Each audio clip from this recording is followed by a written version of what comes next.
quem já viu a equação de Dirac, né? Eu acho que todo mundo aqui já viu, né? Todo mundo nesse subconjunto, né? Quem não viu também está vendo. A única pessoa seria o Pedro. O Pedro está fazendo campos quânticos, eletrodinâmica quântica, ela é ou não, né? Ele não teria visto. É a única pessoa. O Antônio está vendo agora comigo no outro curso. O Saulo também. Você. Vocês dois estão fazendo eletrodinâmica, né? Bom, então, vamos lá. Depois, se for o caso, a gente tira a diferença. Dou aí umas aulas particulares aí para cá. Né? Então, vamos... eu estou partindo do pressuposto aqui, né, de que as pessoas não têm um conhecimento, né, a priori, sobre como se constrói uma teoria de indivíduos, né? Certo? Então, nós vamos fazer essa construção desde o início. Primeiro, desde a motivação inicial. Né? É claro que, se vocês já viram, né, a construção da teoria de indivíduos, a gente pode sempre ir mais rápido, né, nessa história. Então, vamos devagar de qualquer forma e, na medida em que o ritmo puder ser acelerado, a gente acelera. Né? Então, a ideia toda é a seguinte, né? A gente tem uma visão, né? Nós temos uma visão das interações fortes provocada pelo seguinte ponto de vista. O ponto de vista existem aí umas partículas, que a gente chama de quarks, né? E duas delas, um quark e um antiquark, formam um meson. Três delas, quark, quark, quark, né, formam um bário. Né? E todos os mesons e todos os bários que eu conheço são formados desse jeito. Né? Até hoje, todos os mesons e todos os bários que apareceram puderam ser explicados por um esquema desse. Né? O que é barra, o que é aquilo. Né?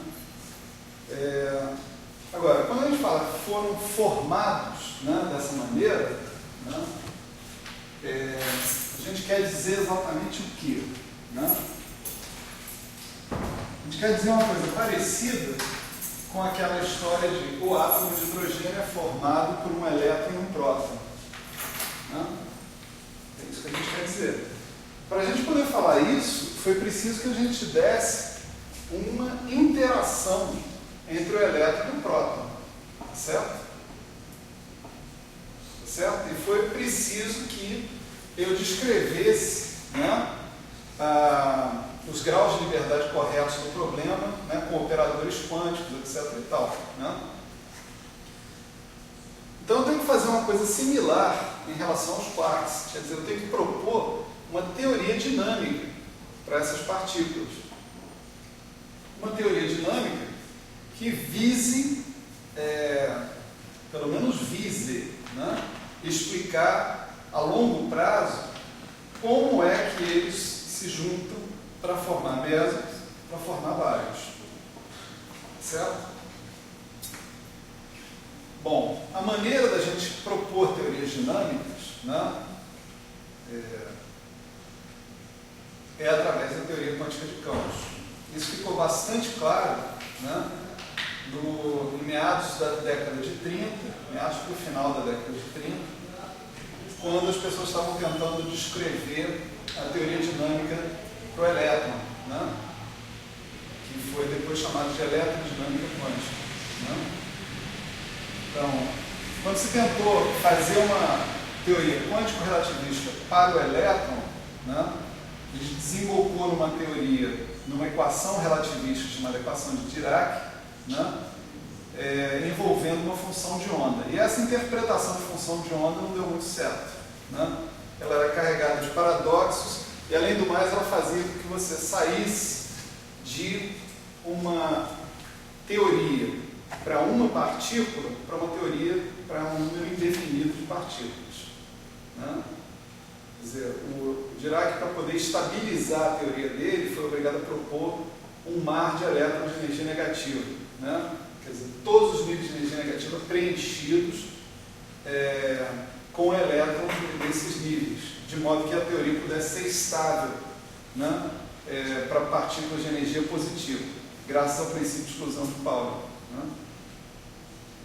Só que isso era contraditório, porque a teoria de Dirac originalmente é como se fosse a teoria de Schrödinger, nesse caso. Módulo de seu quadrado é a probabilidade, a amplitude de probabilidade, a densidade de probabilidade, para você encontrar o elétron entre x e x mais dx, por exemplo, né? Dentro desse volume de 3x. Então,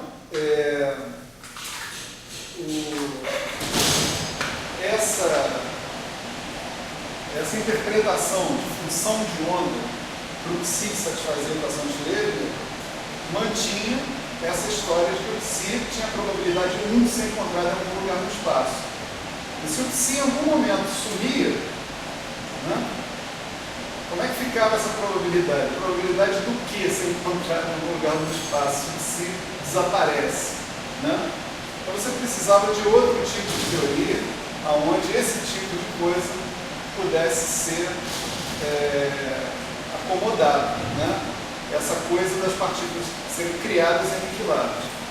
Daí a necessidade, né, de você fazer a descrição das partículas elementares de um ponto de vista quântico-relativista, como fazendo uso de uma teoria quântica de campos. Tá certo? A teoria quântica de campos é o setup, o cenário, onde criação e aniquilação de partículas podem ser entendidas e aparecem naturalmente. Né? Então nós vamos partir, né, da ideia de que todo mundo conhece, né, todas as coisas mais básicas sobre teoria quântica de campos, e vamos desenvolver aqui a teoria de campos necessária para descrever a situação que nós encontramos ao longo dos últimos meses, né, de curso, que é a situação de um monte de quartos interagindo entre si. Né? Então, para a gente fazer isso, nós vamos começar imitando a eletrodinâmica. Então vamos olhar para a eletrodinâmica, né, e verificar como é que se faz isso na eletrodinâmica. Né? Qual é o digo? Mas é porque tem alguma relação, por exemplo, alguma simetria que os caras em geral se unificam ou não? Só para ver o modelo da queda mesmo? Não, é só para a gente saber como faz? Da onde saiu uma teoria de redes não abeliana. Legal. Só isso. Né? Então, um exemplo da eletrodinâmica quântica. Certo? Então, que tipo de teoria eu posso colocar para descrever um elétron livre, por exemplo? Uma partícula livre. Né? Eu posso propor uma lagrangiana, vou chamar de L0, que ela é basicamente isso daqui.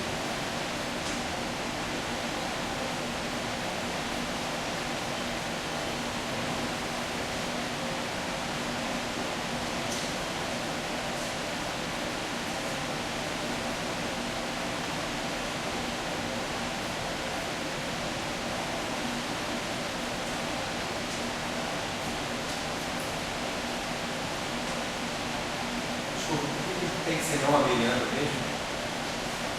Você vai ver. Nem tudo está respondido antes da aula começar. Legal. Senão a gente vai ser pegado. Exatamente. Né? Então, essa lagrangiana que está aqui, ela conduz, né,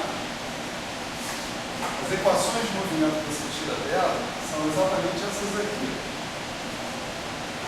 Exercício.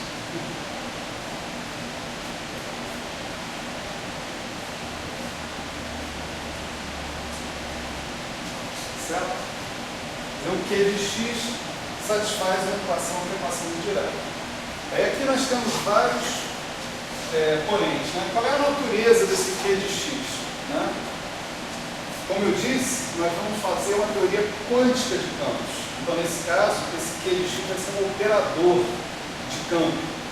Né? O operador de campo é uma regra que a cada ponto do seu espaço-tempo te fornece um conjunto de operadores com características próprias. Nesse caso aqui, o spinor de Dirac. Tá certo?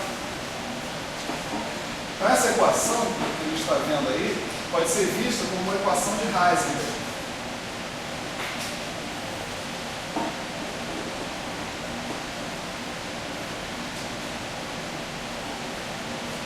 Por quê? Ou seja, uma equação do tipo Q ponto igual a 1 sobre I comutador de Q hamiltoniano. Certo? É claro que numa formulação canônica você vai ter que ter um momento canonicamente conjugado ao Q, então você vai ter Q ponto e P ponto. As duas equações juntas vão ser equivalentes à equação de Dirac. Certo?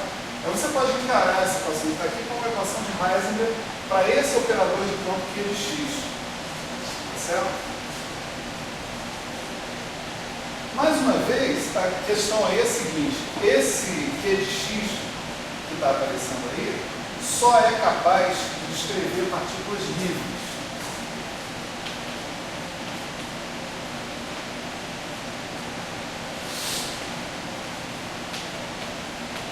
Esse da Lagrangiana, só que não tem outro campo, né? Na verdade é o seguinte: essa Lagrangiana é uma Lagrangiana quadrática aqui, né? Se você pegar essa equação aqui e resolver, essa equação que está aqui, tá? Se fizer isso, você vai encontrar uma decomposição desse Q de x em operadores de criação e de aniquilação. Tá? Quando você substituir esse cara aqui, você vai encontrar, aqui não, mas na expressão para Hamiltoniano, certo? Você tem a Lagrangiana, você pode obter a Hamiltoniana. A Hamiltoniana vai ser função de Q, que é barra. Quando você substituir a solução dessa equação na Hamiltoniana, você vai encontrar uma Hamiltoniana que é a função de operadores de criação e aniquilação do tipo adaga A. Isso é uma Hamiltoniana livre. Hamiltoniana de partícula livre. Toda Hamiltoniana do tipo adaga A é uma Hamiltoniana de partícula livre. Você pergunta idiota, mas simplesmente porque essa Hamiltoniana leva em consideração o número de partículas apenas? Não. No caso é uma pergunta idiota, sim. Porque você fez um curso de métodos teóricos. Não tem o direito de fazer essa pergunta. O cara que não fez o curso de método teórico pode ter o direito de fazer. Não é uma pergunta idiota, mas no seu caso é. Por causa disso. Por quê? Não, você não estava dando dói, não. Você assistiu essa aula. Não assistiu. Olha só, assistiu essa aula. A gente provou no curso de métodos teóricos, né, que todo hamiltoniano livre, todo, de qualquer tipo de partícula, é do tipo adaga A. Energia desse adaga A. Certo? Todo e qualquer. Então, para você, basta acontecer isso. Basta você substituir a solução dessa equação de movimento no hamiltoniano que vai sair daqui e verificar que a adaga A, isso é uma teoria livre. Tá? Certo? Isso significa o quê? Significa que toda e qualquer teoria interagente vai ter que envolver termos mais que quadráticos no seu Lagrangiano. Não basta você olhar para o seu Lagrangiano para você já ver que isso aqui é uma teoria livre. Mas quadrático, por exemplo, em que, ou se eu colocasse um outro campo, já não seria mais quadrático? Como a gente vai ver, que vai ser a solução. Cúbico já não é mais quadrático. Quartico, sexto. Mas quadrático, eu digo assim, em que eu pode ter quadrático e mais outro campo? Pode ter mais outro campo. Quadrático em campos. Contanto que esse outro campo tenha alguma dinâmica também. Que ele seja um grau de liberdade da sua teoria. Certo? Quer dizer, se a sua Lagrangiana é quadrática, você já pode afirmar que você tem uma teoria livre. Né? Eu não estou aqui cobrindo qualquer exemplo patológico, não. Estou dizendo o seguinte: simplesmente, para as teorias convencionais, campo escalar, campo espinorial, campo vetorial, com massa, sem massa, etc. e tal, Basta você olhar para a Lagrangiana. Se a Lagrangiana é quadrática, você está com a teoria livre na mão. É claro que existem, né, sempre pode existir um exemplo patológico, por exemplo, sigma não linear para esse sentido, né? Mas para os exemplos mais convencionais, as coisas são assim. Existe uma teoria de campo que seja não local, seja quadrática ou não? Todos têm que ser ao mínimo cúbico. O que é esse papo de não local? Que é muito legal, né?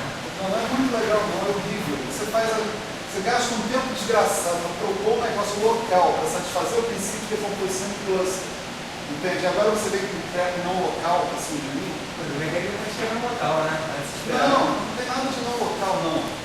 Tudo aqui vai ser local. Nós somos capazes, local no seguinte sentido. Peraí. Não, eu estou chamando de. Isso aqui é tão não local quanto qualquer teoria quântica que você vê por aí. Quando você fala de não local, você está falando de emaranhamento, não sei o quê. Isso aqui é tão não local quanto qualquer teoria quântica convencional. Mas o local aqui é no sentido mais estrito. É que todos os campos da sua Lagrangiana dependem do mesmo ponto do espaço-tempo, x. Você não tem Q barra de x, Q de y. Aqui.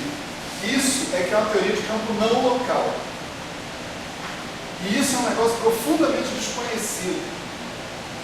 As propriedades teóricas, se isso aí pode ser definido de maneira consistente, se não pode, etc. Pensei que você estava falando disso. Como você não está falando disso, isso aqui é não local, tanto quanto a sua mecânica quântica convencional. Você pode botar estados emaranhados de quarto, você pode fazer tudo aí. Obrigado. Bom, então, como a gente estava lembrando, né, essa Lagrangiana que está colocada aqui, ela só é capaz de descrever partículas livres, certo? Eu tenho umas 30 maneiras de mostrar isso claramente, mas vou pressupor que eu não preciso fazer isso, não preciso mostrar isso nesse momento. Vamos apenas imaginar o seguinte, imaginar isso que eu acabei de falar. Se eu resolver essa equação que está aqui, encontrar a solução dessa equação operatorial, em termos de operadores de criação e inflação, e substituir na newtoniana que eu tiro dessa Lagrangiana, eu vou obter um traço tipo adaga, operador número. Então, os estados, né, os autoestados da newtoniana vão ser estados com número de partículas bem definido. Isso significa que na evolução temporal, se você partir de um estado com número de partículas bem definido, isso nunca vai mudar. Tá certo? Porque a evolução temporal de um autoestado newtoniano é uma fase. Sim, não. Peraí. Eu estou falando grego, então vamos devagar. Né? Parênteses. Parênteses é o seguinte. Se o hamiltoniano é função integral de 3K, por exemplo, E de K, H de K, A de K, um cara como esse. Então, os autoestados de H serão autoestados desse operador número. Certo? Esse é um motivo.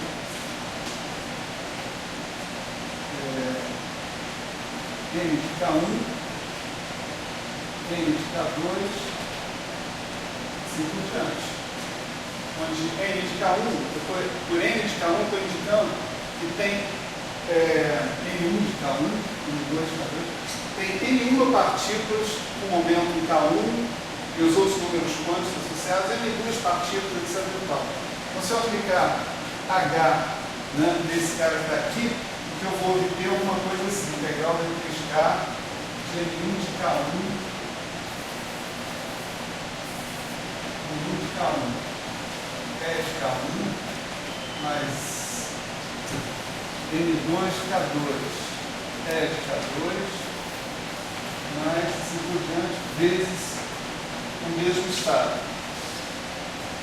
a evolução temporal desse estado, né? Suponha que o teu psi de zero seja um desses autoestados do hamiltoniano. Então, o seu psi de t, quem será o seu psi no tempo t?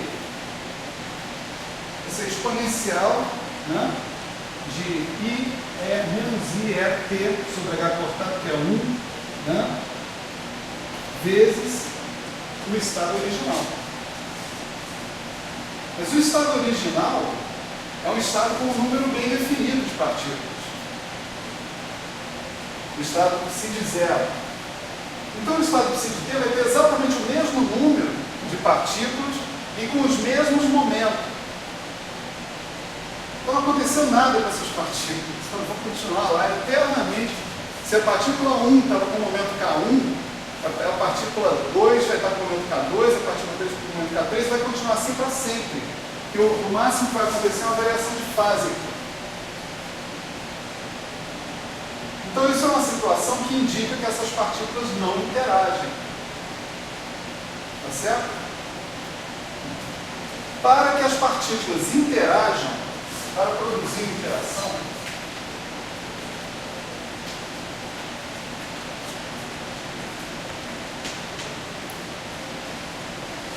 vamos chamar isso aqui de H0, né?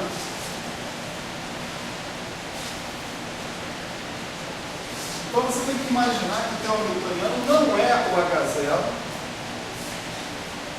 mas é um operador diferente. Você vai chamar de H0 mais V. E não só isso que tem que acontecer, como o comutador de H0 com V tem que ser diferente de zero. Esses dois caras não podem comutar. Porque se eles comutarem, eles podem ser simultaneamente diagonalizados no mesmo, né, ao mesmo tempo. Né? E aí, aquela partícula aí continua, porque o cara é autoestado de H0, vai continuar sendo autoestado de H0, mas V não vai evoluir. Né?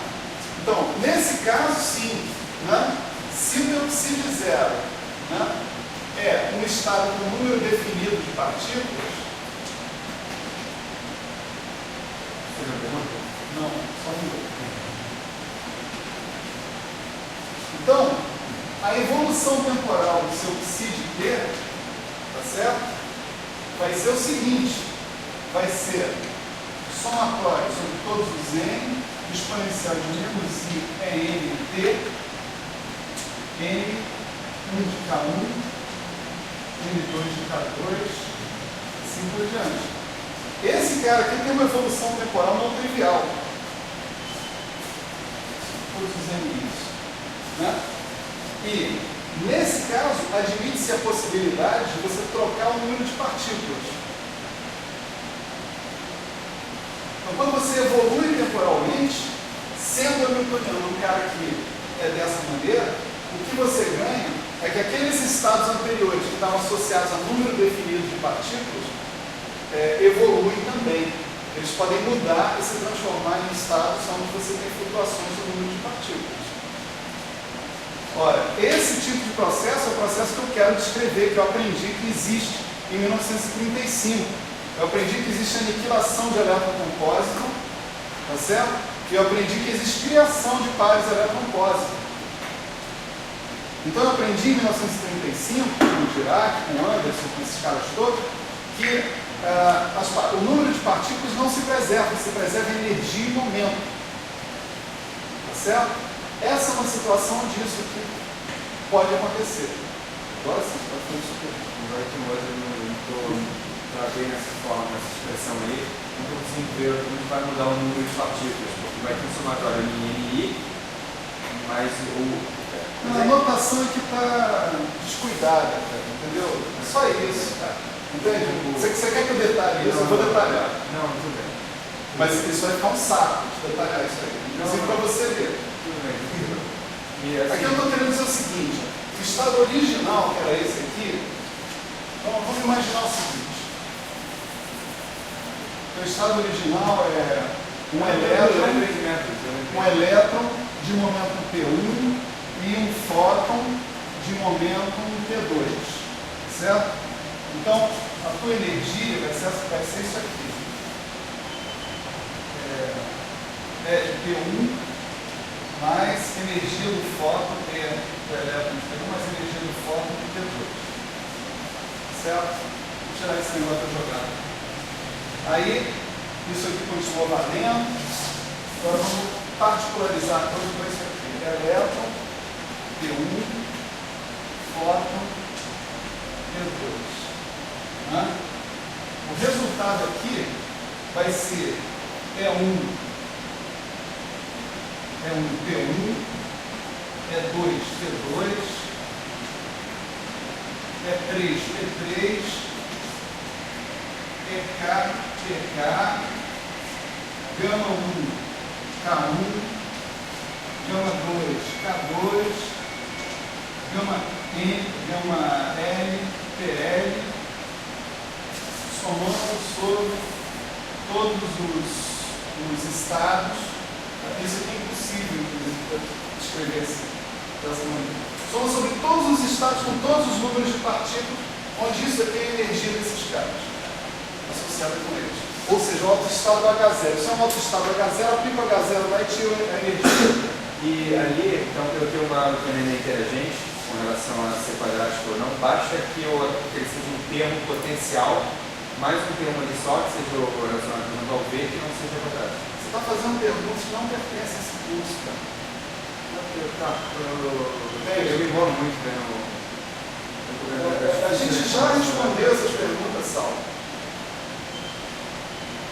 Eu estou procurando um potencial lá no outro curso. A gente passou o tempo inteiro procurando um potencial. Você quer que eu dê um outro curso agora de novo? Não. Eu queria só saber, não era saber o potencial, não. Não queria saber nada sobre o V. A pergunta, assim, eu entendi que tem que ser maior do que quadrático, entendeu? Mas, assim, por exemplo, o termo da derivada vai me dar o termo cinético. Entendeu? Eu tô querendo saber assim, como é que eu manipulo a Lagrangiana. Isso que eu sinto dificuldade, entendeu? Manipula como? Por exemplo, se eu quiser colocar que ela não seja quadrática, basta eu colocar um termo cúbico ali, qualquer que seja. Não. Você tem que respeitar a simetria do seu problema, você tem que construir um cara invariante de Lorentz. Você tem um monte de constraints aí no meio da história. Mas respeitando isso tudo, claro. Respeitando isso tudo, a gente resta pouca coisa para fazer, honestamente. Assim, fazer uma coisa mais simples ainda por cima, botando mais o critério de simplicidade. Entende? Deixa isso quieto. Né? Quer dizer, acho que cada dúvida no seu tempo. Né? Como eu disse no início desse curso, né, na primeira aula do curso, aqui a gente tem certos pré-requisitos. Né? Pré-requisitos, em parte, eles estão cumpridos com o curso do José. Por exemplo, o ano que vem, né, vai ser vedado a matrícula desse curso quem não tiver feito o curso de elerodinâmica quântica. Ponto. Entende? De modo que a gente não vai passar por isso. Isso daqui está no curso do José. Entende? O José tem certeza que tem aula disso. Ensinando com essas palavras com o outro. O difícil é montar. Então, por exemplo, a minha dificuldade na prática é o seguinte: eu tenho um sistema, eu quero modelar esse sistema, fazer a Lagrangiana. Então, por exemplo, no caso do José, que é desfibroial, tudo a gente realmente viu. Então, a gente, por exemplo, pegou a Lagrangiana, a gente destrinchou a Lagrangiana, a gente fez isso tudo. Mas o meu problema é o pré-Lagrangiano, entendeu? É isso que eu te falei, eu tenho um modelo e eu acho muito difícil montar uma Lagrangiana. Vamos fazer o seguinte, vamos conversar sobre isso depois. Não, claro. Agora a gente está simplesmente perdendo tempo. Desculpa, entende? Essa dúvida é imprópria para esse momento, para esse lugar. Entende? Sabe? Não é uma vontade da minha parte, é simplesmente nós estamos indo em outra direção. Não esquece, desculpa. Isso daqui já é um parêntese, entende? Você está aumentando parêntese indevidamente. Tá? Desculpa os assistentes. Então tá, olha só, vamos retomar o que a gente está pensando. Né? Eu preciso produzir interação. Né? Se eu tiver um cara quadrático, eu estou informando para vocês que um cara quadrático vai sempre terminar desse tipo aqui. E se terminar desse tipo, é não interagente. Tá? Se terminar assim, a dagará é não interagente. Tem que ser pelo menos a dagará A, por exemplo. A dagará A, daga. Coisas assim. Né? E para você terminar dessa maneira, você só pode conseguir uma coisa assim se você tiver termos mais que quadráticos no seu lagrangiano.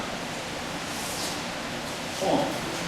Então nós precisamos de termos de interação, que são termos, agora está bem claro, mais que quadráticos. Tá certo?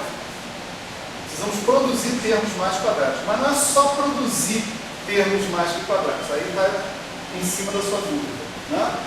Um pouco em cima, não totalmente. Eu preciso produzir termos mais que quadráticos, mas que respeitem as simetrias todas do meu problema e que sejam capazes de descrever a fenomenologia que eu já conheço. Certo? Não violem as condições que eu acabei de estabelecer fenomenologicamente.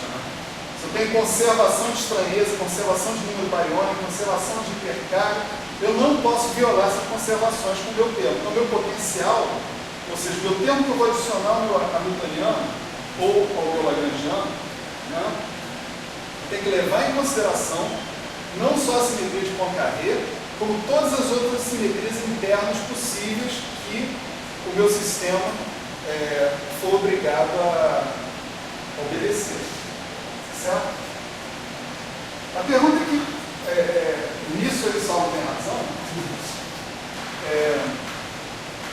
a liberdade para você montar um negócio assim ainda é muito grande, é realmente muito grande. Há muitas coisas que você pode fazer consistente com um certo conjunto de simetrias, etc. e tal, que vai te produzir termos mais do que quadráticos para você pôr o seu lagrangiano. Você precisa de algum tipo de critério, de algum guia, de alguma maneira para andar dentro dessa selva. Né? Como tudo que a gente faz na física, né, a gente faz inspirado nas coisas que a gente fez anteriormente e deu certo. Com algumas exceções, é sempre assim que a gente faz física, a gente vai andando aos pouquinhos. De vez em quando vem alguém e dá um pulão, né? Mas a gente vai andando aos pouquinhos. E uma coisa que deu muito certo foi a eletrodinâmica quântica. Né? Então a gente pode se imaginar como é que a gente pode fazer, né? Como é que a gente fazia na eletrodinâmica quântica para encontrar a interação entre partículas livres e o campo eletromagnético e generalizar essa coisa para situações mais complicadas, onde tivesse outros tipos de números quânticos para serem buscados. Certo? Então vamos ver isso. Né?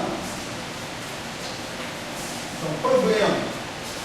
Se isso aqui representava um elétron, que representava um elétron, lá na eletrodinâmica, como é que eu fazia esse elétron interagir? Tá certo? Isso é um elétron livre. Tá certo?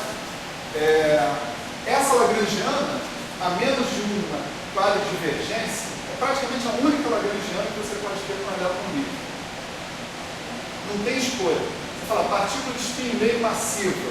Tem aquela lagrangiana que você acabou. Não tem outra. O problema é, como é que essa partícula interage? Certo? Isso sim, aí é que mora a arte da coisa.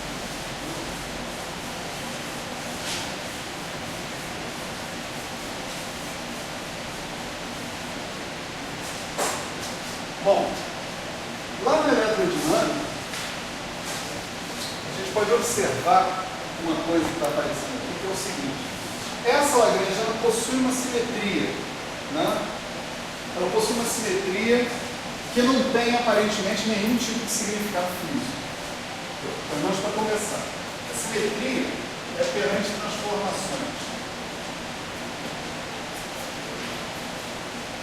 desse tipo. Transformações de fase. Certo? Transformações de fase com esse θ constante, um θ global. Certo? Se o Q' é E θ Q, né? Então você pode imaginar que o Q barra linha X vai ser o Q' da gama zero X, e isso vai dar exponencial de menos θ Q da gama zero, exponencial de menos θ Q barra. Certo? se esse θ é um parâmetro constante, o derivado passa por cima dele, né? Então, substituir Q por exponencial de θ, Q barra por exponencial de menos θ, fica tudo por isso mesmo, né? Lá na Lagrangiana original. A proposta aqui é a seguinte, né? O que acontece? Pergunta. Vamos fazer isso assim, pergunta. O que acontece se fizermos θ igual a θ de x e requerermos simetria por essas novas transformações.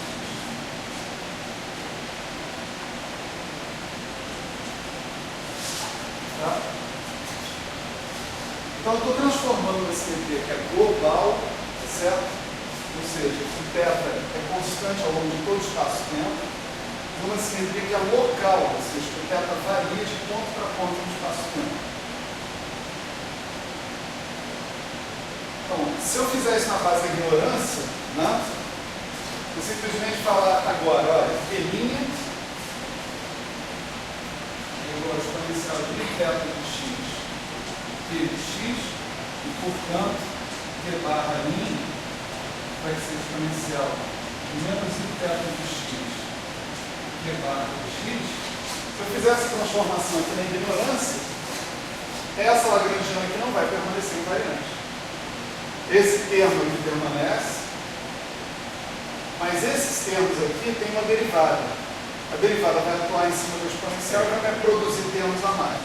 Portanto, a lagrangiana não é invariante, isso é definitivo. Quem é o responsável por acabar com essa não invariância é justamente o termo da derivada. Certo? Por quê? Porque eu não posso passar o exponencial de θ de x por cima da derivada. Eu passo, mas eu tenho que botar um cara a mais. Então, a proposta, né?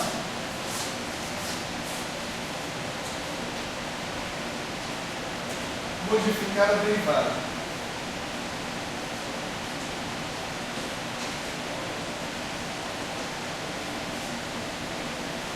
De modo que o derivado comum vá numa derivada diferente, né? Tá?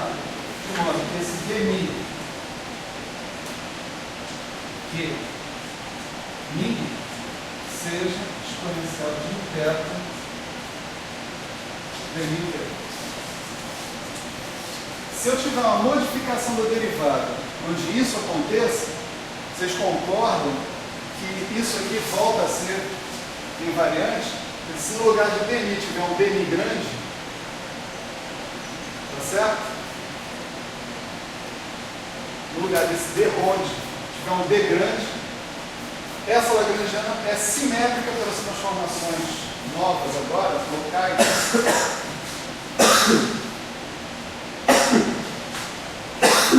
Tudo isso depende de eu encontrar uma definição de derivado que produza isso. Tá certo?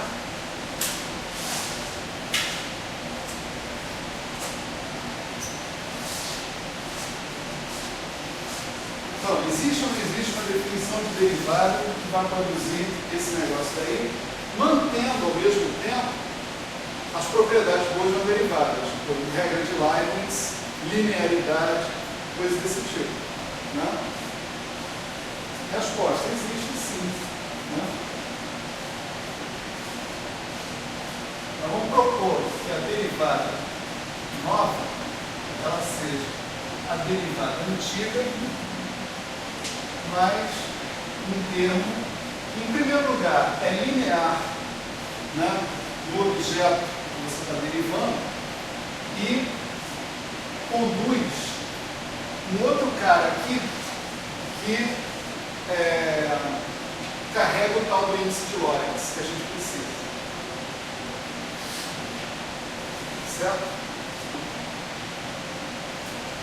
Isso aqui são apenas constantes, né?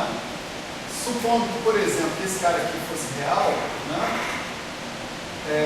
Isso tudo que está aqui tem que ter as mesmas propriedades disso aqui. Então, isso aqui é uma constante arbitrária. Esse I que está aqui dá o caráter anti-hermitiano que a derivada sozinha tem. A derivada é um operador anti-hermitiano. Você bota I na frente da derivada para que ele fique hermitiano. Tá certo? Então, se você não tem derivada aqui, você tem que poluir, porque esse cara aqui, em termos de conjugação hermitiana, vale menos ele. Né?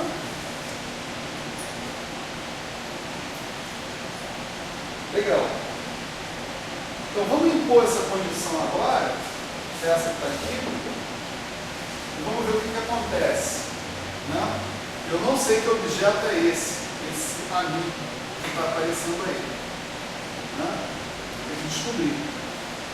O que é isso? Né? Então, se eu impuser essa condição que está aparecendo aqui, né, a gente vai ter o seguinte: D', isso aqui é o D', o Q', não é isso? Mais IE AMI, em princípio linha, eu vou permitir que isso aí também se transforme, certo? Vezes o Q', certo? Se eu escrever isso agora em função de Q, né, isso fica o D' exponencial de θ Q mais IE AMI exponencial de θ Q. Né? E agora eu imponho, né, que isso aqui seja igual a exponencial de θ vezes o dmi de Q, dmi original, dmi Q mais IE AMI Q. Certo? Então você vê que aqui o dmi tem dois termos que contribuem. Um vai ser o dmi atuando na exponencial vezes o Q, o outro vai ser exponencial vezes dmi de Q. Né? Então a gente tem isso aqui. Dmi exponencial de θ vezes o Q mais exponencial de θ dmi Q mais IE AMI e aí θ Q. Isso tem que ser igual a isso. Né? Então é claro que esse termo aqui vai cancelar. Não? Esse termo aqui vai cancelar com esse, são iguais, os dois lados. E você vai tirar a seguinte coisa: dmi da exponencial de θ vai ser I dmi θ exponencial de θ Q mais IE AMI exponencial de θ Q igual a exponencial de θ IE AMI Q. Não. Esse cara aqui cancelou com esse outro. Ah, é.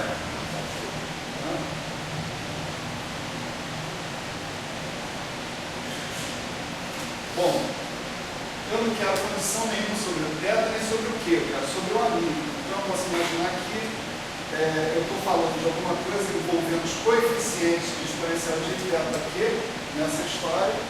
Então eu acabo de descobrir o seguinte: que é amiguinho mais I dmi θ é igual a IE amigo. Portanto, se eu dividir por IE, eu tiro a lei de transformação que esse objeto que eu impus tem que satisfazer para que a derivada satisfaça a propriedade que eu quero. Mi é igual a Mi né? Menos 1 sobre E, menos 1 sobre E delimitado. Certo?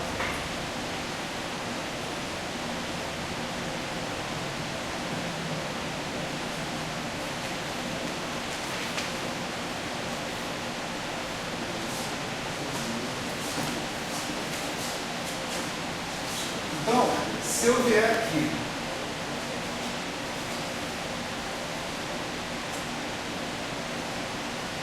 substituir o L0 por um L, onde no lugar do D ronde eu tenho um D ronde, um D grande, tá certo?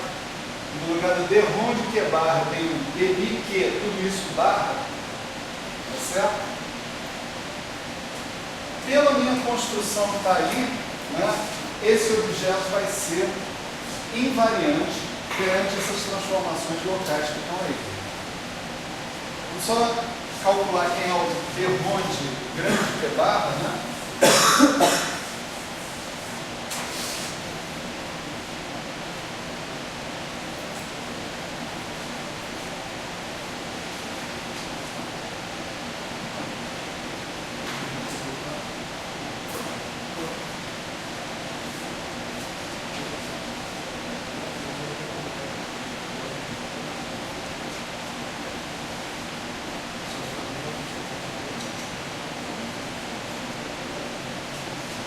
Lembra que nessa operação de barra, a gente tem que tomar o DAGA e multiplicar por gama zero. Então, quando eu tomo o DAGA, os números completos que estiverem multiplicando têm que ser conjugados. Né? Aqui está implícito que eu estou considerando esse AMI, né? Apesar de que esse é um estudo, por exemplo, eu estou considerando esse AMI como um número, né? Vamos dizer assim, a natureza dele é a natureza de número real. Né? Por que essa natureza de número real?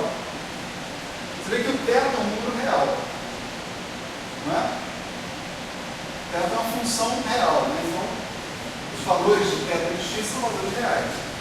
Dmi θ, né, é um quadro vetor, é um quadro vetor gradiente, né, associado com θ. Né? Mas é um quadro vetor real. 1 sobre E, etc. Então, se você tivesse partido de uma configuração AMI igual a zero, você poderia ter feito uma certa transformação desse tipo e você encontraria uma transformação onde o cara era um campo vetorial real.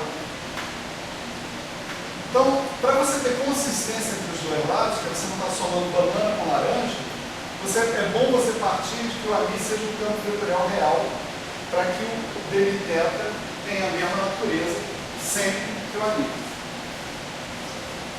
Se é um campo vetorial real, nesse processo de tomar a barra que eu tomei aqui, né, eu não substituo esse cara por DAGA, nem eu boto ele do outro lado.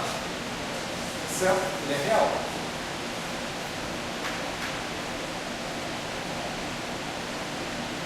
Bom, ocorre o seguinte, né?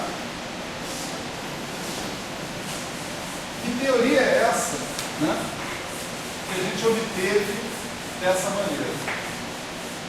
Né? Para começar, né, esse objeto que a gente introduziu aqui, AMI, ele possui a mesma lei de transformação, né, que um campo eletromagnético. Se eu tivesse fazendo uma descrição covariante do eletromagnetismo, usando o quadro vetor de potencial, eu sei que eu tenho liberdade para transformar o quadro vetor de potencial pela adição de um quadro gradiente. Isso eu aprendi lá no eletromagnetismo. Né? O campo elétrico eu posso substituir, né? O campo elétrico, a parte de potencial eletrostático, né? Eu posso substituir por ele menos uma derivada temporal, né? E a parte do potencial vetor eu posso substituir por ele menos um gradiente. mesma coisa, mesmo objeto. Então isso visto relativisticamente implica que eu posso trocar o potencial vetor, o quadro potencial vetor, por um quadro gradiente. Então essa lei de transformação desse objeto, né, sugere fortemente que esse objeto seja identificado com o potencial, com o quadro potencial eletromagnético, o quadro potencial vetor eletromagnético. Né? No entanto, né, se eu pegar o Lagrangiano que está aqui e abrir, né, o que eu vou encontrar vai ser o seguinte: o L vai ser a mesma Lagrangiana anterior que eu tinha, o L0, né, mais um termo que vem daqui, mais um termo que vem daqui. Certo? Veja que esse termo aqui tem um I sobre 2 na frente, esse aqui tem um menos I sobre 2 na frente. Eu tenho um I na frente do amigo. Eu tenho menos I na frente do outro cara que está lá. Então, somar esses dois caras que estão aqui vai produzir um termo a mais que vai ser Q barra Q a mim. O sobre 2 ajuda a somar uma coisa com a outra. Certo? Então, o que aconteceu com a minha Lagrangiana, liquidamente, né, em função de eu ter substituído a minha derivada comum pela derivada covariante, né, foi que eu obtive um termo, né, atenção aí, Saulo, né, mais que quadrático nos campos. Ele é mais que quadrático, ele é da forma como você sugeriu. Né? Ele envolve um outro campo. Tá certo? Agora, a pergunta é a seguinte: esse campo novo que apareceu, qual é a dinâmica dele? Se eu considerá-lo como um grau de liberdade dinâmico do meu sistema, qual é a equação de movimento que ele satisfaz? É só variar, né, a ação em relação a esse campo. Ou tomar a derivada funcional da ação em relação a I, né? Então é fácil ver, né, que a equação de movimento para mim é simplesmente isso aqui, ó, Q barra Q igual a zero. Se eu tomar a componente zero dessa equação, você vai ter Q barra gama zero Q, que é a mesma coisa que Q daga Q, isso tem que ser igual a zero. Q daga Q igual a zero implica que o Q é igual a zero. A única solução possível para isso. Certo? Então, por enquanto, né, o esforço que eu fiz, né, é um esforço inútil, porque o fato do campo ali não aparecer envolvendo derivadas temporais, né, dentro da Lagrangiana, faz com que ele não tenha dinâmica, e que a dinâmica dele seja dada por uma equação de vínculo sobre os outros campos, os campos fermiônicos. E essa equação de vínculo só tem uma solução, que é o Q igual a zero. Então você precisa de dinâmica para o campo amigo, se você está realmente interessado, né, em descrever um sistema dinâmico não trivial dentro dessa história. E como é que você dá dinâmica para o campo amigo?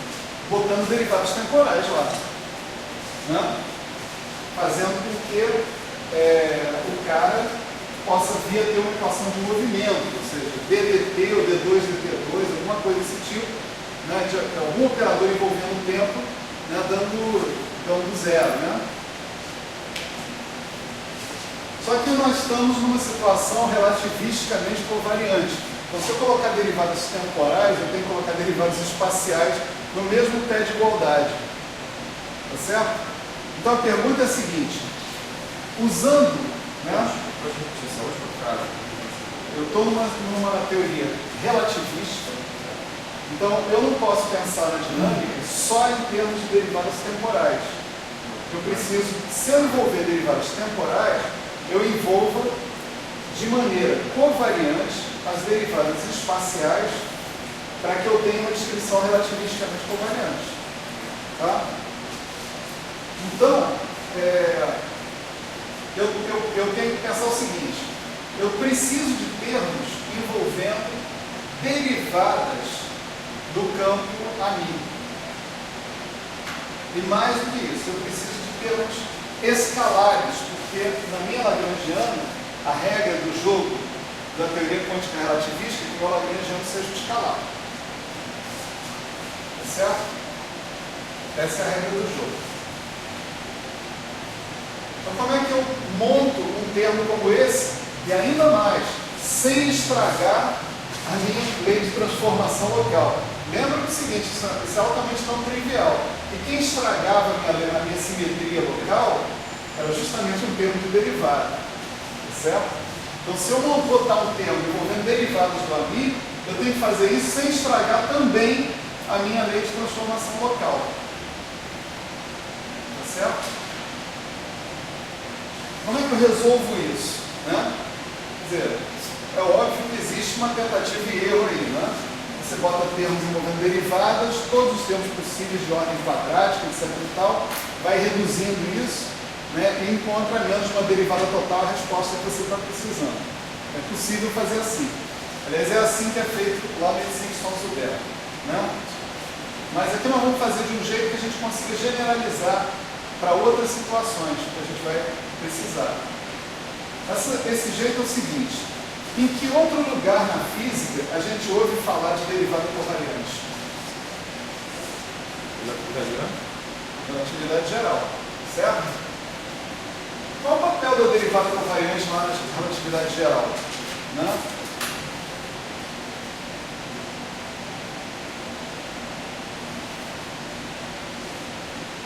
Tchau, você sabe, né? O papel da derivada, isso é um manual, né? O manual do escoteiro mirim. O papel da derivada covariante na relatividade geral é definir o transporte paralelo. Certo? Quem nunca viu relatividade geral aqui? A gente começou a ver. Certo. Mas aí... Isso está bem no começo. Não, tá assim. Cadê esse? Não, mas esse que eu falei para o professor Léo, aquele lance das linhas funcionais. Então, o problema lá é o seguinte: o problema lá é que se você tem uma variedade diferenciável, que é onde o espaço-tempo é uma variedade diferenciável, numa variedade diferenciável, os diferenciais não são os mesmos. Os sistemas de eixos não são os mesmos de ponto para ponto, eles variam de ponto para ponto. Então, quando você anda de um ponto para o outro da sua variedade, você tem que levar em consideração também a variação do seu sistema de eixos. E se você derivar uma função normal, tranquila, essa derivada normal não leva em consideração essa variação do seu sistema de eixos. Você precisa de uma derivada que desconte essa variação. Para fazer isso, você precisa de uma conexão. E a conexão define uma derivada covariante. Não é à toa que esse objeto que está aqui é conhecido como conexão também. E ele é uma conexão exatamente no mesmo sentido da relatividade geral. Ele é uma conexão, só que num outro tipo de teoria, que é chamada teoria dos fibrados. Ele é uma conexão num fibrado, no espaço fibrado. É diferente variedade. É diferente variedade. Bem diferente de variedade. Tá? Precisa do conceito de variedade para ser definido, mas é bem diferente. Tá? Então, esse cara, ele é uma conexão no contexto de uma teoria matemática chamada teoria dos espaços fibrados. Ele é uma conexão, então ele define também o transporte paralelo. E aí, quando você define um transporte paralelo, né, lá na relatividade geral, o próximo passo que você faz é definir uma coisa chamada curvatura. Para definir a curvatura, você faz o seguinte: você faz um transporte paralelo numa direção, você faz um transporte paralelo na outra e você tenta fechar o seu paralelogramo. Tá certo? Você pega um vetor que leva para cá, por esse caminho, leva para cá, por esse caminho. Se o vetor coincidir ao longo dos dois caminhos, curvatura zero. Tá certo?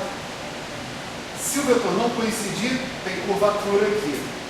E esse fato de você fazer um transporte paralelo ao longo de dois caminhos diferentes mostra para você uma informação sobre a curvatura da sua superfície. Basta você imaginar o seguinte: se você fizer isso numa esfera, fizer isso num plano, seguindo a mesma regra de transporte, num plano você encontra o mesmo vetor, numa esfera você encontra um vetor diferente. Né? Então, uma regra para você descobrir a curvatura lá na teoria da relatividade é você fazer transporte paralelo por dois caminhos diferentes e comparar os vetores que você obtém no final. Essa regra, né, vai terminar te dando o comutador de duas derivadas covariantes. O comutador de duas derivadas covariantes é proporcional à curvatura do teu espaço naquele ponto. Isso lá na relatividade. Isso é uma técnica da relatividade. Isso também é uma técnica da teoria de fibrados.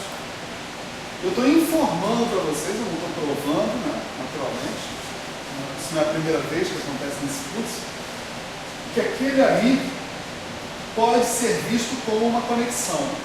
Inclusive, aquela lei de transformação dele é exatamente a lei de transformação que uma conexão tem que ter. Se vocês viram lá na relatividade, mais uma vez, a conexão de Leibniz, né, tem uma lei de transformação com um termo não homogêneo, que é exatamente o que está acontecendo ali. Dmi θ é um termo independente de ami, ou seja, não homogêneo. Né? Então, a proposta aqui é a seguinte: se eu fizer o comutador de duas derivadas covariantes, eu devo obter uma informação análoga à informação da curvatura lá na relatividade geral. Tá certo? Vamos ver o que a gente obtém? Fala. Saulo agora está em Gauss. Tudo bem, na realidade eu entendi agora. Aí eu vou pegar, vejo aquilo como uma conexão, só que em outro tipo de espaço fibrado que eu não sei o que é. Isso. Sim, que eu gosto. Tá, beleza. Então você vai ver, vai pegar o comutador das derivadas covariantes, que nesse caso são construídas a partir do ami. Isso. E vai ter uma análoga lá em cima, beleza. E isso vai ser um análogo que a gente faz na curvatura na relatividade geral. Isso. Mas eu não entendi fora matematicamente o que é análogo. Entendeu? Eu estou fazendo comutador de duas derivadas. Só isso. Só por isso. Você vai ter entendido nada mais. Não. Aí a gente vai ver o que isso vai dar. E o que isso dá? Exatamente. Agora, vamos fazer. Né? Então vamos fazer isso aqui. Vamos calcular. Né? Hoje minha cabeça está bem.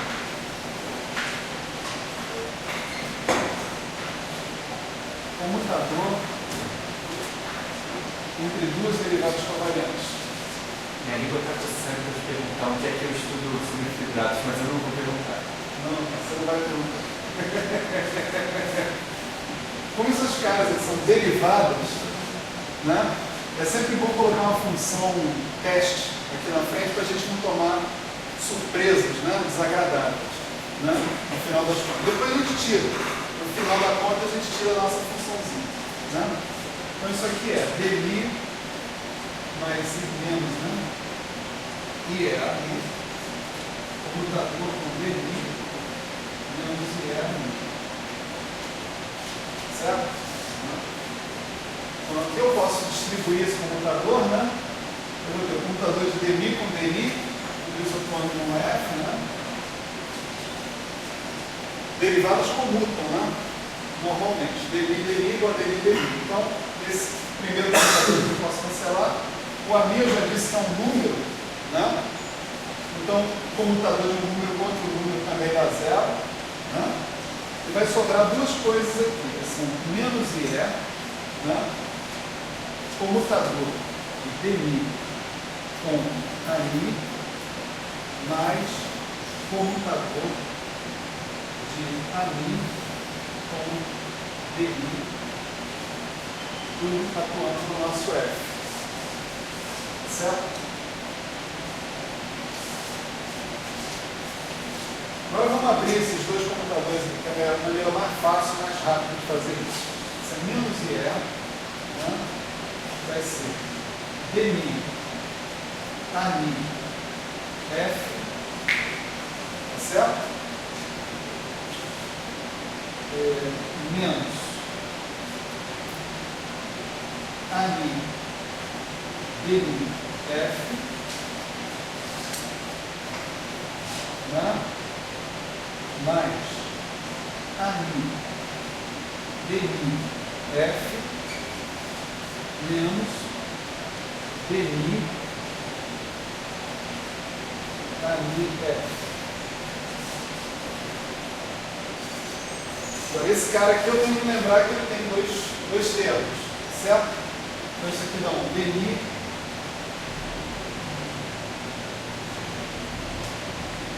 ani, tem o f, né, agora sobrando aqui, né? Mais, né? Ani, dmi, f. Mas esse cara tem um menos aqui, ó. Então eles dois já cancelam. Então o resultado desse pedaço todo aqui é isso aqui. Né? Aqui não tem mais o que fazer. E aqui vira dmi, ani, só no ani, vezes o f, mais ani, dmi, f, que também cancela com esse cara. Então o resultado da história toda, né,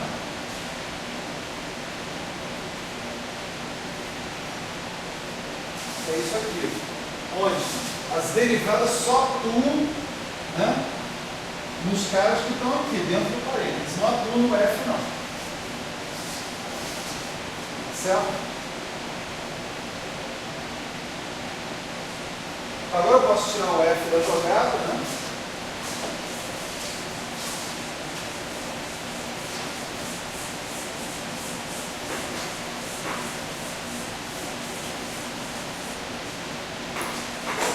Concluir o seguinte, o comutador, né, de duas derivadas covariantes é menos IE F mili. E esse F mili é dmi, ani, menos dmi, ani.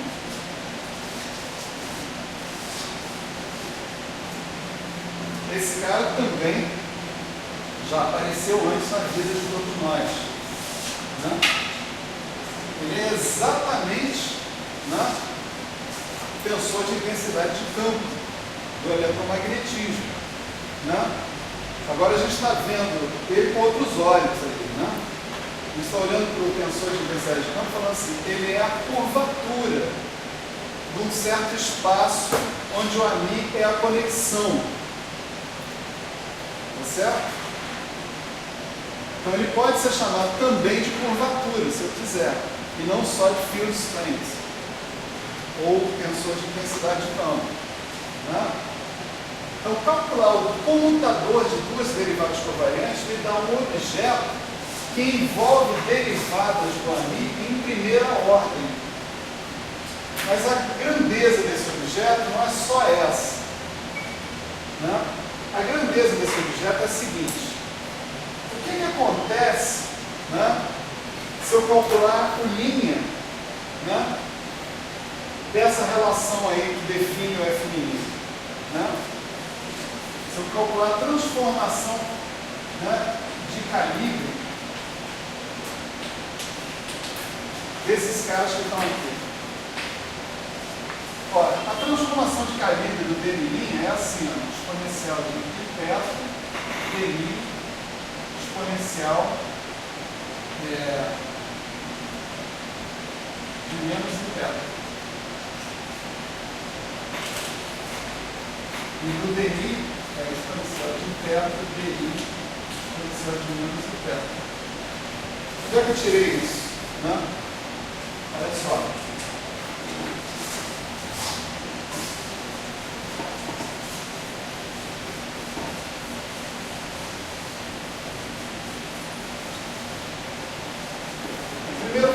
Vamos continuar aqui, depois a gente justifica esse negócio. Isso aí eu justifico rapidinho.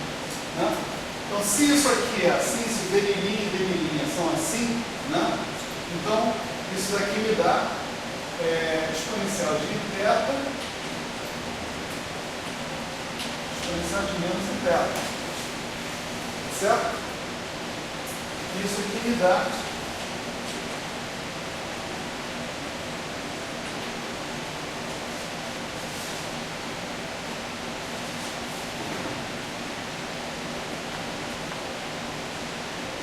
então, se eu comparar, né, cara original de onde eu parti, ele é menos IE F milímetro, não é isso? Então isso aqui implica que o F milímetro é igual a exponencial de θ F milímetro, exponencial de menos θ, e como o θ é um número, o F milímetro também é derivado de números, essas coisas todas, isso aqui é o próprio F milímetro. Ou seja, o F mini ele é covariante perante as transformações de calibre, assim como a derivada covariante é.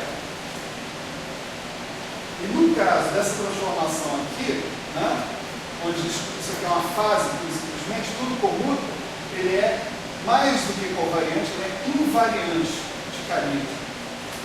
Então, esse é um objeto envolvendo derivadas do campo AMI, que é invariante de calibre. Certo? Veja que ele satisfaz duas coisas que eu estava interessado. Eu quero que ele envolva a quadridivergência, está ali, dmi, né? E eu quero que ele tenha propriedades simples ou bem definidas de transformação por transformações de calibre. Mais simples do que isso é impossível. Invariante. Né?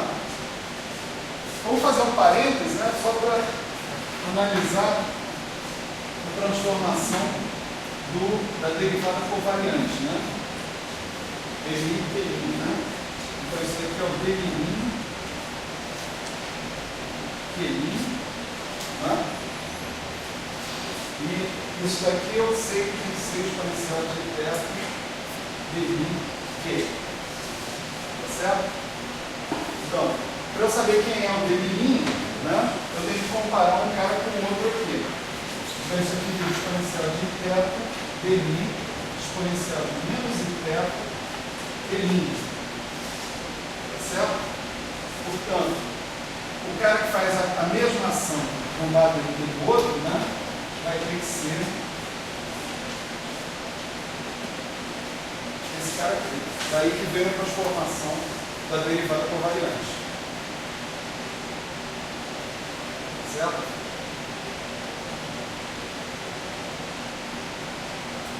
A derivada covariante vai transformar exatamente do mesmo jeito que quando eu boto um linha na derivada covariante, quem é que depende da transformação? Só o AMI, né?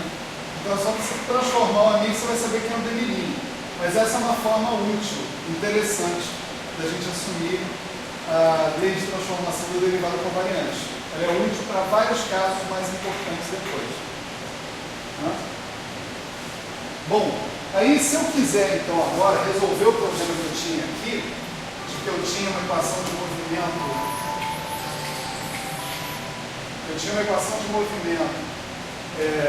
trivial, né? Eu não tinha dinâmica para o AMI, eu tenho que incorporar esse cara, né, no meu lagrangiano, no mínimo quadraticamente. Né? No mínimo quadraticamente. E de maneira que ele seja escalar e de maneira que ele respeite a simetria em questão. Tá certo? Então a maneira da gente fazer isso é adicionar, vamos chamar esse L de L', tá? Eu mostro que o último L vai ser o L, né? L' mais menos uma certa constante, né? A gente já vai detalhar o porquê desse menos 1/4 e vamos escrever um escalar, né, usando esse F aí. Esse termo é um termo invariante de Lorentz,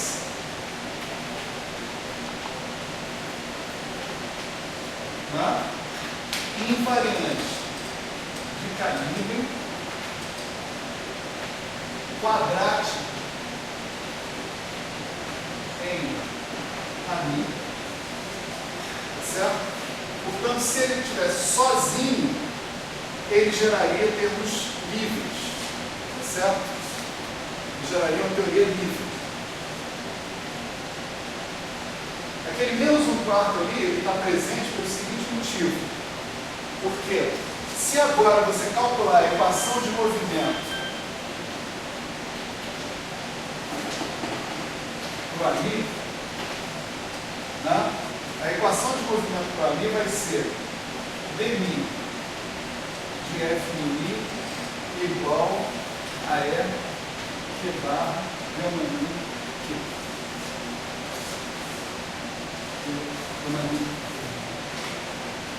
Que é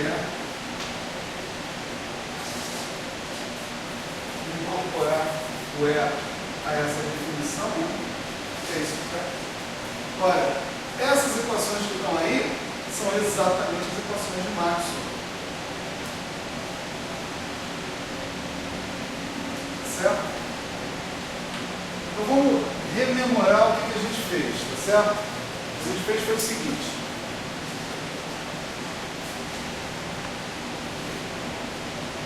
Nós começamos com uma teoria de um elétron livre. Tá? E perguntamos, como é que a gente pode fazer para obter a teoria de um elétron interagente?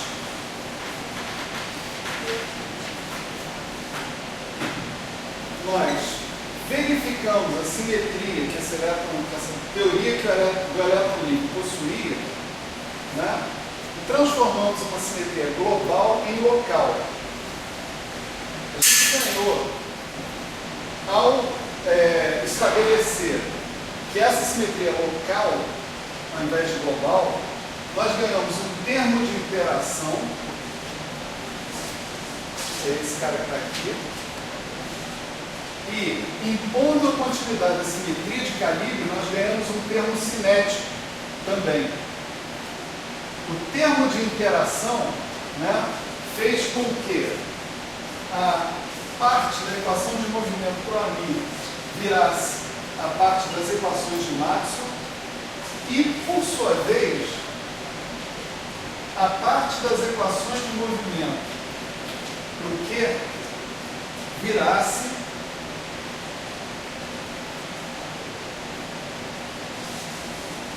uma equação de um elétron interagindo com o campo eletromagnético. Aqui existe um termo que é Q e Ami.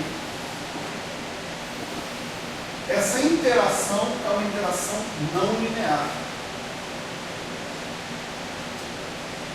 Então, a teoria que eu obtive é uma teoria de interação para o elétron, que é uma teoria não linear. O campo Ami representa o campo eletromagnético se eu identificar o campo Q com o campo do elétron. Porque essa corrente que está aparecendo aqui é exatamente a corrente eletromagnética. E a teoria para o Q virou uma teoria interagente, porque eu tenho termos não lineares agora nas equações de movimento. Então, a gente poderia resumir a história dizendo o seguinte: se eu impuser que a teoria livre deve possuir uma simetria de calibre local, estou batizando agora aquela simetria de fase local, a simetria de calibre local, mas não só ela, é a simetria de fase mais a transformação do campo Ami. Tudo isso é que eu estou chamando de simetria de calibre. Se a teoria da partícula do elétron livre eu promover a simetria global a local, o que eu ganho é eletrodinâmica quântica. Isso aqui é a Lagrangiana da eletrodinâmica quântica. De quê?